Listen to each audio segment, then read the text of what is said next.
Just wanted to talk, that's all. How's it going, everybody?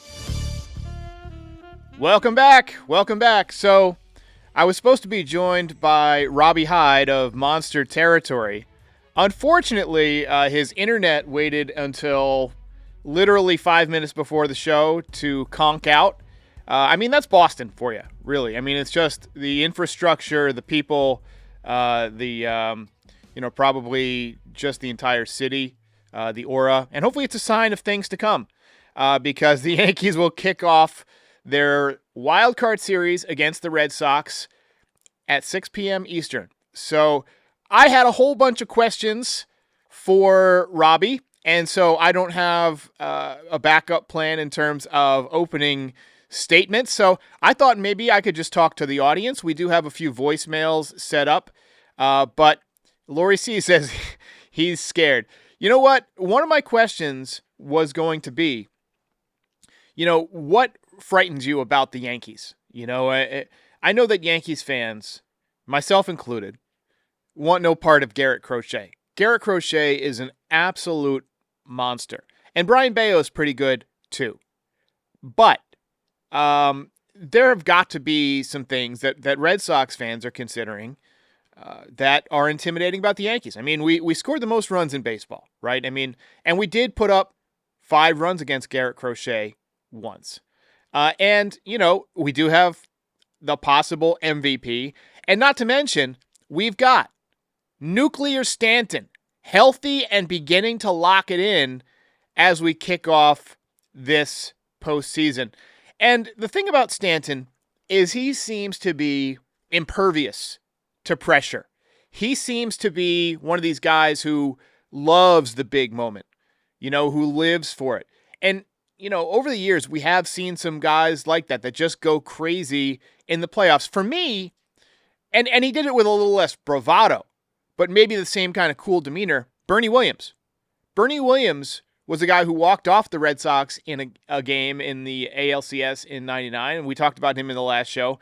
To me, he is the Yankees' most clutch performer in postseason in my lifetime. Mariano Rivera, I know he had some tough moments in the postseason, but he was another guy that, you wanted him on your team in the playoffs. He had one of the lowest postseason ERAs in history. I think it might still be the lowest. So Lucas DeTora says, if the Yankees get past Boston, it's another run to the World Series. Let's not count our chickens before they hatch, because we would still need to get by Toronto, who, let's be honest, 8-hour lunch this year. 8-hour lunch. And then we would have to go through the ALCS, which, it could be the Mariners, it could be the Guardians, but it is not going to be easy. So let's just chat a little bit. Franklin Lopez says, hey, Derek, long time no chat, but I'm back. If we win today, we will be going to the ALDS. I agree. And one thing that's interesting is a lot of these best of 3 wild card series and 2 and out. You'll see 2-game sweeps. And I have a feeling we might see something like that this year if the Yankees take game 1, because they're going to be riding momentum. But if the Red Sox win game 1, the Yankees are going to immediately have their backs up against the wall at home. And Michael V says Andy Pettitte. He's another guy that was a phenomenal postseason performer. Balls for days. Lori C says Devin Williams handed them our lunch. Devin Williams was awful this year. And another question that I was going to have for Robbie is, what scares you about your own team? I mistakenly said that the Red Sox were a better defensive team than the Yankees because I've just been watching the Yankees all year. But they actually made more errors than the Yankees did. So that's got to be gnawing on the mind of Red Sox fans. Will they be able to make the big play in the big spot? But for me, the thing that frightens me the most, there's a few things that are gnawing on my mind, other than we have to face a hell of a team and a hell of a pitching staff. Number 1, the bullpen. Devin Williams, can we count on him in a big spot? He has been pitching better down the stretch, no question about it. But can we count on him in a big spot with the game on the line? We're going to have to do it.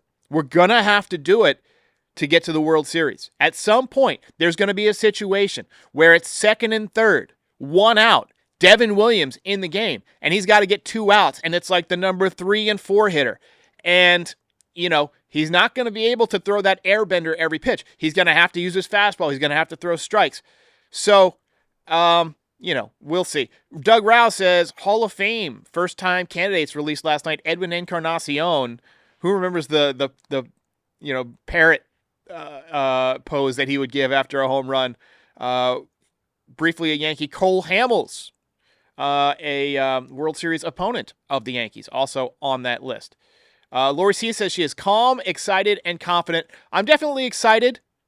I would not say that I am calm or super confident. Here's a question. Hello, what's up, Derek? Besides Judge and Stanton, who is your underrated player that you think is gonna pop off this offseason or this playoff that you have a good one? All right, so if we're just talking about this series against the Red Sox, you have to think who lives for the moment, because the pressure is going to be at its highest. I think Max Fried and Carlos Rodon, either one of those guys could throw a gem, and that would certainly go a long way. I mean, in a short series, a lot of times it just comes down to pitching, right? And Rodon he's turned the corner as a pitcher. He's much more of a pitcher than a thrower, right? He used to be a thrower, and now he's starting to work in more and more pitches. Cam Schlittler could be a guy that comes up big. To me, he's got ice in his veins. He does not seem, despite being a rookie, like he's going to be overmatched. And a lot of times, these really big dudes, right, like Schlittler, these pitchers that are just enormous bodies, can be difficult on the hitter because it feels like the ball is right on top of you. And when you throw as hard as he does, throws 99 to 100 miles an hour, he's also going to have that extra adrenaline. You might see him touch 101. So the Red Sox lost Lucas Giolito. He is not going to be available for Game 3. So should this go 3 games, I think the Yankees might have the advantage in the pitching department. So for me, the guys that could step up are pitchers. Now, if you're just talking offense, I want to say Paul Goldschmidt. We're facing a lefty today. He's a guy who's hit lefties well all year. I could see him running into one for sure. Christo says that Judge is turning it up this postseason. And I hope so. I mean, it will go a long way for his legacy if he does.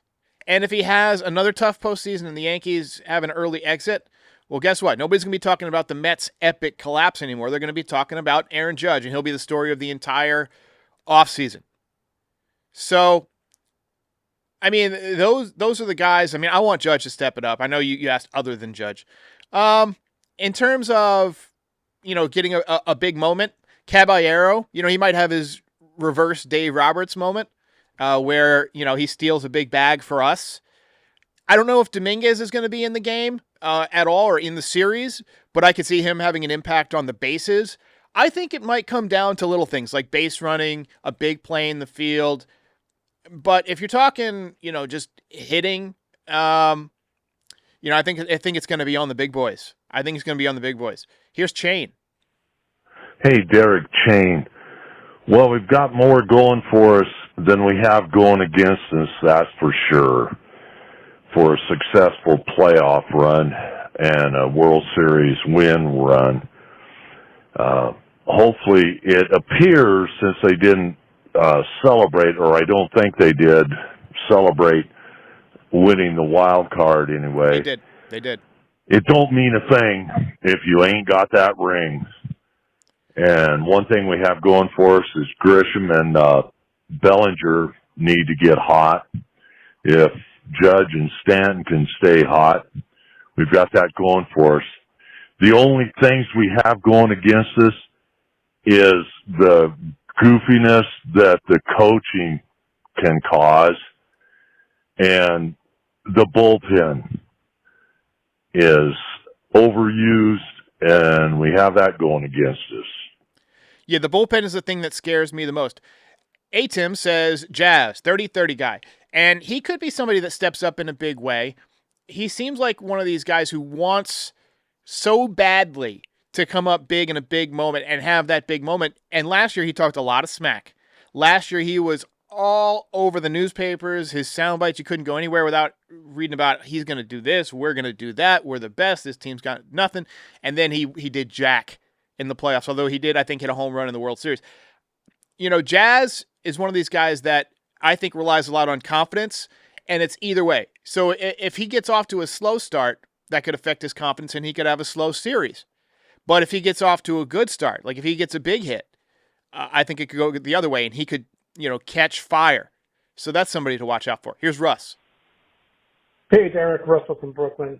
Great finish to the season by the Yankees. Of course, I wish they were in the World Series this year already and not having to go through all this. But my point, and I think I've made this before, is big debate about whether the MVP should go to Cal Raleigh or a Judge. I don't care. So the MVP that I want is Judge in the World Series MVP. That's the one that counts. Let Cal Raleigh have his Got to trophy. get there first. Let's get the MVP of the World Series for Judge. Bye. So look, I appreciate the call. We're seeing a lot of this. I've heard a lot of people say, "Oh, whether or not Judge wins the MVP doesn't matter," and that's something that we talked about last year, and we talked about it during the offseason. Like, it's not going to matter if he wins an MVP, if he hits 70 home runs. Like, no one's going to give a shit unless you do a good job in the postseason, unless you step up in October when it matters, and in this case, in September when it matters. I want Judge to have his 2009 A-Rod moment, as bad as anybody. And, getting to the World Series is not an easy task. And so we're going to need to lean on our best player. We do not have Juan Soto. We do not have Garrett Cole. This is a completely new team. Judge remains a constant. But last year, the biggest hit he got was in a game the Yankees lost. That was the home run against Clase in, I want to say it was Game 3 of the ALCS. He did have a good Game 5 offensively, but then he dropped that ball in center field. What I want is a tight performance from Aaron Judge. Both sides of the ball. Base hits, home runs. And it'd be interesting to see if they even pitch to him. One thing that helps get Aaron Judge pitches to hit is if other people are hitting. We need Bellinger to step it up. Bellinger kind of finished out the year kind of slow. I think he was trying to get that 30th home run. Giancarlo Stanton, always deadly in the postseason. And, at any moment, he might go 0 for 3 today or 1 for 4 or whatever. But at some point, if the Yankees keep playing, at some point he's going to lock it in because that's who he is. And when he gets hot, he stays hot, and it doesn't matter who's pitching because he's that good because his bat speed can catch up to anybody. He's got kind of a unique swing style, and he just has so much power that he can change a game in an instant. Now, he's not going to steal any bases for you. He's not going to play great defense. He's in there to do one thing, drive in runs. Without those two guys, the Yankees aren't going to do anything. So we need both Judge and Stanton to step up in a big way. Raymond says, Volpe scares me, his arm. I'm a little bit frightened of Volpe, too. I'm not going to lie to you. I think Volpe, I think he gets in his head a little bit. He's one of these guys that's kind of like Jazz, where it's about confidence, right? If he gets a couple of big hits and makes a couple of big plays, you could see him having a good postseason. If things go poorly, you could see him ending up maybe even on the bench with Caballero getting more playing time. So, by the way, Luis here, we're seeing a lot of comments about him. Why is he not on the wild card roster? Well, he just pitched Sunday, so he wouldn't be able to pitch in this series. He'll be on the division series roster should the Yankees get there. In fact, I would expect him to start Game 1 against Toronto, which, Heel is one of these guys that has overpowering stuff, right? When he's throwing strikes, there's not a team in this league that scares me against him because he could dominate anybody. So that's not a bad number 4 starter to have, right? And then you would roll into Max Fried for Game 2. But let's get there first, okay? Robert Ryan says, no throws to third for Volpe. Yeah, I hate it when he does that. Retro says, other than strikeouts, Fried and Crochet's numbers are similar. And you know what? I believe this is Garrett Crochet's first postseason start, whereas Max Fried is pitching the World Series, right? So this is going to be an interesting test. All right, quick word from the guys at Foul Territory about Omaha Steaks, and then I'm back. We got 3 more voicemails. We are longtime fans of Omaha Steaks, and I am drooling looking at the website right now, featuring USDA certified tender steaks, and also during their Red Hot Sale event going on right now this fall, 50% off site-wide at omahasteaks.com. Plus, for the FT fam, an extra $35 off with promo code FOUL at checkout. You've been a big fan of Omaha Steaks since your early days as a pro.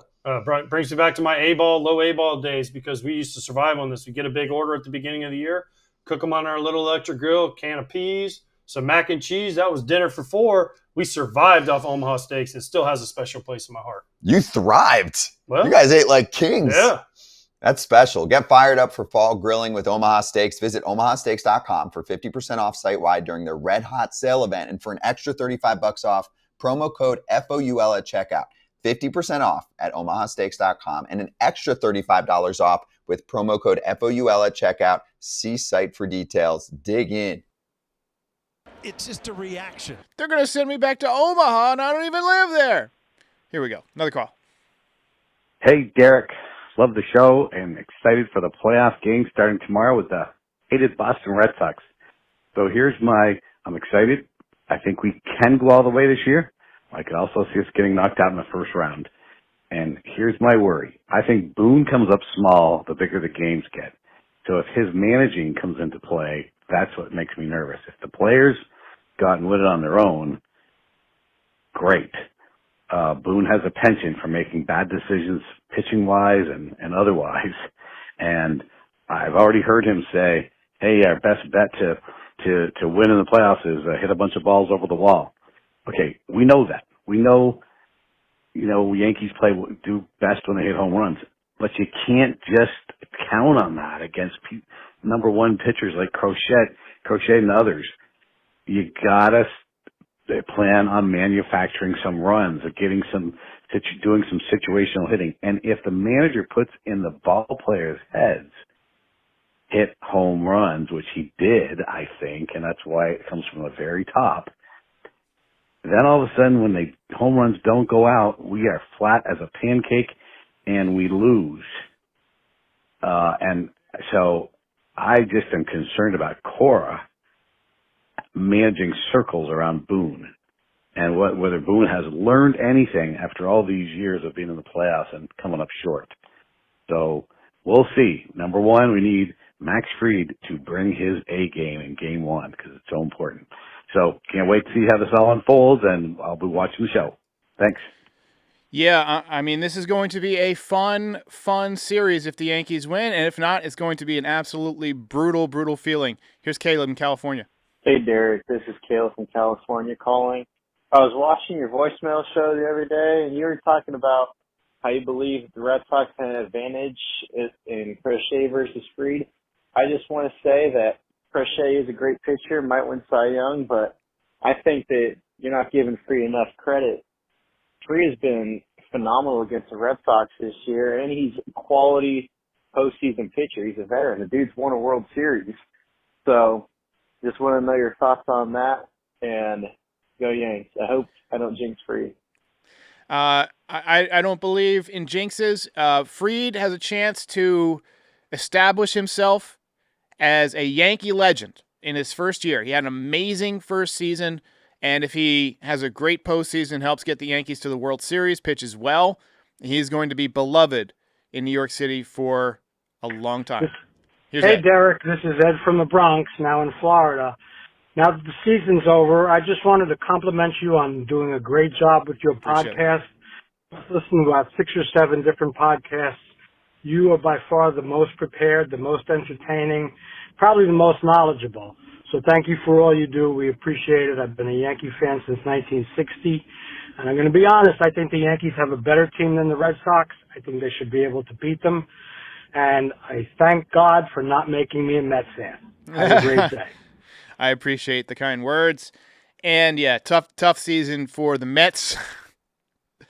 That's too bad. That's too bad. You can't win. Look, guys, this is going to be a stressful evening. Everybody relax, take a deep breath, do your meditation, have some nice, relaxing deep moments before the game. Get yourself into a good place, get in your favorite chair, grab whatever your lucky coin or bottle cap or whatever, keep it handy, get those rally caps ready, and we will see you after the game. Yankees versus Red Sox kicking off in 5.5 hours. We'll see you when it's all over. If you enjoyed this content, please hit that like button and subscribe. Check out NYYDesigns.shop for some great merch. Support our sponsors. It helps keep the show going. And you can find us on all major audio platforms, so be sure to subscribe there too. But most importantly, come back again soon. We'll see you next time.